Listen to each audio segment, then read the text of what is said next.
Smart मम्मियों के कुछ smart tips. Hello दोस्तों, नमस्ते, Radhe Radhe, welcome back to my channel. कैसे हैं आप सभी? आई होप आप सभी बहुत अच्छे होंगे। दोस्तों, आज की वीडियो में मैं कुछ ऐसे स्मार्ट टिप्स लेके आई हूं जो आप सभी के बहुत काम आने वाले हैं। अगर आप भी इन टिप्स एंड ट्रिक को फॉलो करेंगे तो आपकी भी डेली लाइफ हो जाएगी बहुत ज़्यादा स्मार्ट और आसान। तो बने रहिए वीडियो में एंड तक। अगर वीडियो आपको स्मार्ट लगेगी, यूजफुल लगेगी तो प्लीज़ वीडियो को लाइक और शेयर ज़रूर कीजिएगा।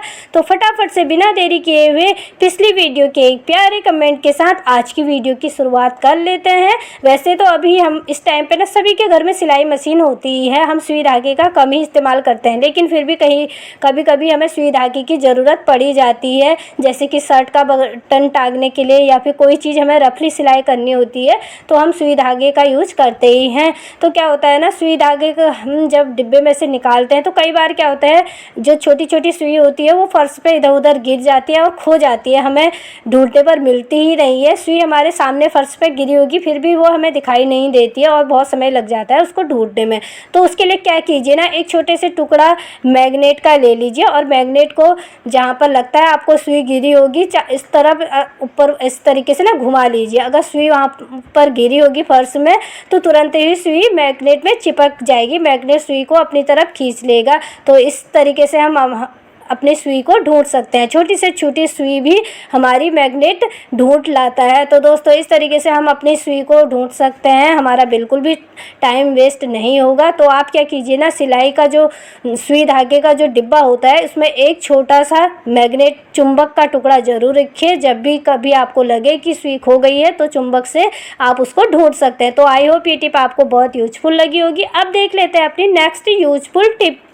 तो दोस्तों, इस तरीके का व्हील वाला बैग या फिर जो बड़ा वाला सूटकेस होता है ना, वे हम सभी इस्तेमाल करते हैं। जब भी हम ट्रैवल करके कहीं बाहर जाते हैं तो इस तरीके का बैग ले जाते हैं, व्हील वाला चला के ले जाते हैं। तो क्या होता है ना, इसको हम चला के ले जाते हैं तो इसके जो व्हील होते हैं काफ़ी गंदे हो जाते हैं। इसमें धूल मिट्टी बहुत ज़्यादा चिपक जाती है और साथ ही इसमें ना बहुत ज़्यादा स्क्रैच भी आ जाती है। और आने के बाद, वापस आने के बाद जब हम इसको बेड या फिर कहीं जहाँ भी बैग रखते हैं वहाँ रखते हैं तो क्या होता है, जो व्हील में गंदगी चिपकी रहती है, धूल मिट्टी, वो हमारे बेड में रखे बाकी कपड़ों को भी गंदा कर देती है। बाकी कपड़ों में भी धूल मिट्टी लग जाती है। तो उसके लिए क्या कीजिए ना, जब भी आपको इस तरीके का बैग ले जाना हो ट्रैवलिंग के लिए बाहर, तो आप उससे पहले क्या कीजिए, कोई भी टेप ले लीजिए प्लास्टिक वाला, उनको बैग के व्हील में चिपका लीजिए। टेप को लगा लीजिए, 2-3 बार अच्छे से लगा लीजिए। इससे क्या होगा, एक तो बैग के व्हील में जो भी धूल मिट्टी होगी, बिल्कुल भी गंदगी, बिल्कुल भी डस्ट वगैरह भी नहीं चिपकेगी और साथ ही बैग के जो व्हील होते हैं ना उसमें स्क्रैच भी बिल्कुल भी नहीं आएगी। और जब आप वापस आएँ तो आप टेप को निकाल के हटा दीजिए। तो इस तरीके से हमारे जो बाकी कपड़े हैं वो भी गंदे नहीं होंगे और हमारे व्हील भी सेफ रहेंगे। तो इस समर वेकेशन जब आप कहीं ट्रिप पर जाएँ तो इस टिप को ट्राई ज़रूर कीजिएगा। अब देख लेते हैं अपनी नेक्स्ट टिप। जब भी हम टेप का इस्तेमाल करते हैं ना, एक दिक्कत होती है कि हमें टेप की जो किनारी होती है, साइड होती है, वो मिलती ही नहीं है। हम इसको ढूंढने में ही रहते हैं, बहुत समय हमारा वेस्ट हो जाता है। तो उसके लिए क्या कीजिए ना, इस तरीके की हेयर पिन ले लीजिए और हेयर पिन को टेप की किनारी में इस तरीके से लगा लीजिए। हेयर पिन लगाने से क्या होगा ना, जब नेक्स्ट टाइम टेप का इस्तेमाल करना होगा, टेप हमें आसानी से मिल जाएगा, टेप की किनारी, और हमें ढूंढने की ज़रूरत नहीं पड़ेगी। तो इस तरीके से आप अपने घर में टेप में हेयर पिन लगा के रख देंगे तो जब आपके बच्चों को भी कभी इस्तेमाल करना होगा टेप, तो वे भी आसानी से टेप का इस्तेमाल कर लेंगे। उनको भी टेप की किनारी जो है आसानी से मिल जाएगी। जितना टेप आपको यूज करना होगा उसको कट कर लीजिए, उसको खोल लीजिए और उसके बाद जो हेयर पिन होती है उसको अंदर की तरफ खिसका लीजिए। उसके बाद टेप को कट कर लीजिए। इस तरीके से टेप को आप रखेंगे तो आपकी भी काफ़ी हेल्प हो जाएगी। आपको भी टेप जब यूज करना होगा आसानी से मिल जाएगा। तो बहुत अच्छा आइडिया है ये। तो दोस्तों, मैं उम्मीद करती हूँ कि आपको भी ये आइडिया पसंद ज़रूर आया होगा। अब बढ़ते हैं अपनी नेक्स्ट टिप की ओर। इस तरीके की चेन का यूज हम सभी करते ही हैं।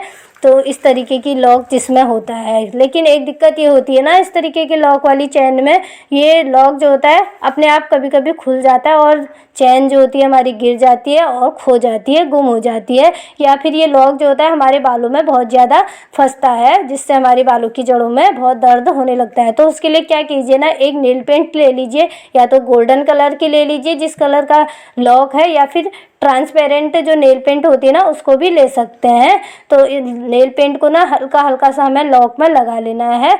नेल पेंट की कोटिंग करने से क्या होगा, ये अपने आप खुलेगा नहीं इसका लॉक, और ये हमारे बालों में बिल्कुल भी फंसेगा भी नहीं। तो दोस्तों बहुत काम का है ये आइडिया भी। अब बढ़ते हैं अपनी नेक्स्ट टिप की। और जब भी डस्टबिन में पॉलीथीन आप लगाएं ना तो आप इस तरीके से मत लगाइएगा जैसे मैंने दिखाया है। तो हमें सबसे पहले पॉलीथीन को ना उल्टा कर लेना है और उसके बाद पॉलीथीन के हैंडल को अच्छे से डस्टबिन के साइड में फंसा लेना है, और जो पॉलीथीन हमने उल्टी करी थी ना उसको फिर हाथ से अंदर की तरफ डाल लेना है। इस तरीके से पॉलीथीन लगाएंगे तो क्या होगा ना, जब हम इसमें कोई भारी कूड़ा भी डालेंगे तो पॉलीथीन नीचे की तरफ डस्टबिन में इकट्ठा नहीं होगी, और जो कूड़ा है हमारे डस्टबिन में भी नहीं लगेगा, हमारा डस्टबिन बिल्कुल भी गंदा नहीं होगा। तो बहुत कमाल का आइडिया है दोस्तों ये भी, और काम का भी है।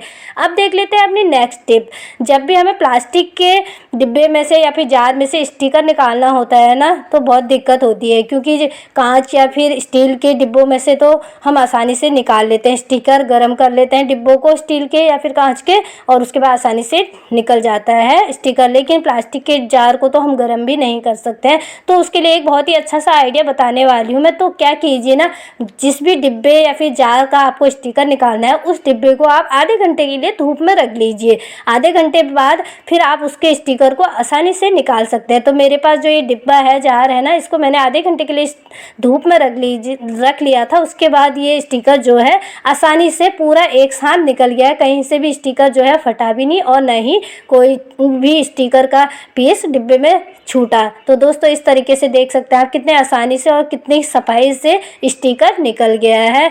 तो ये जो स्टिकर होता है ना काफ़ी मजबूत होता है, तो धूप में रखने की वजह से इसका जो गम होता है वो थोड़ा मेल्ट हो जाता है और फिर स्टिकर आसानी से निकल जाता है। तो ये टिप को आप भी ट्राई ज़रूर कीजिएगा, बहुत काम की है ये वाली टिप। और जो ये स्टिकर होता है ना ये काफ़ी मजबूत होता है, इसका भी आप टेप के रूप में इस्तेमाल कर सकते हैं। तो मैंने ना यहाँ पर बुक में लगा के दिखाया है आपको, क्योंकि इसका जो गम होता है बहुत मजबूत होता है, तो ये टेप की तरह भी काम आ सकता है। ये जो स्टिकर होता है उसके छोटे छोटे पीस कट करके टेप के रूप में हम इसका इस्तेमाल कर सकते हैं। इसका एक और बहुत अच्छा सा इस्तेमाल मैं आपके साथ शेयर करूँगी।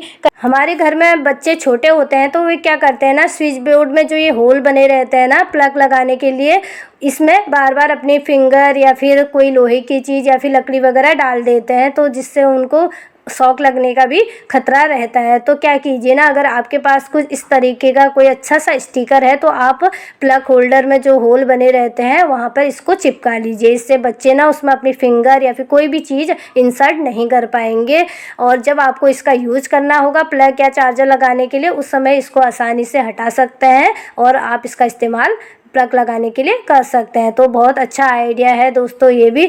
तो दोस्तों इस जो स्टिकर में है ना इसमें परमानेंट मार्कर से लिखा हुआ है, क्योंकि ये बच्चों की गमीज का डिब्बा था, इसमें लिखा है कि एक दिन में कितने खानी है। तो इसको रिमूव करने के लिए ना मैं इस्तेमाल कर रही हूँ यहाँ पर पेन की, जो पेन में लगाने वाला स्प्रे होता है ना उससे मैं इसको रिमूव कर दूँगी। मेरे पास है जो एक्सपायर हो जाता है स्प्रे वो है, और उसको मैंने लगाया तो आसानी से परमानेंट मार्कर जो है ना बहुत आसानी से रिमूव हो गया है। देख सकते हैं आप एकदम साफ हो गया है परमानेंट मार्कर। तो दोस्तों इस टिप को ट्राई आप भी कर सकते हैं। अगर आपको भी कभी परमानेंट मार्कर को मिटाना हो, परमानेंट मार्कर की इंक को रिमूव करना हो, और आपके घर में इस तरीके का कोई भी स्प्रे हो पेन में लगाने वाला, तो आप उससे भी आसानी से रिमूव कर सकते हैं। तो दोस्तों आई होप ये आइडिया आपको यूज़फुल लगा होगा। सो फ्रेंड्स ये थी आज की यूज़फुल सी वीडियो। अगर आपको भी ये टिप्स एंड ट्रिक यूज़फुल लगी तो प्लीज़ वीडियो को लाइक और शेयर ज़रूर कीजिएगा। चैनल पर अगर पहली बार विजिट कर रहे हो तो चैनल को भी सब्सक्राइब ज़रूर कर दीजिएगा। Okay bye, thanks for watching.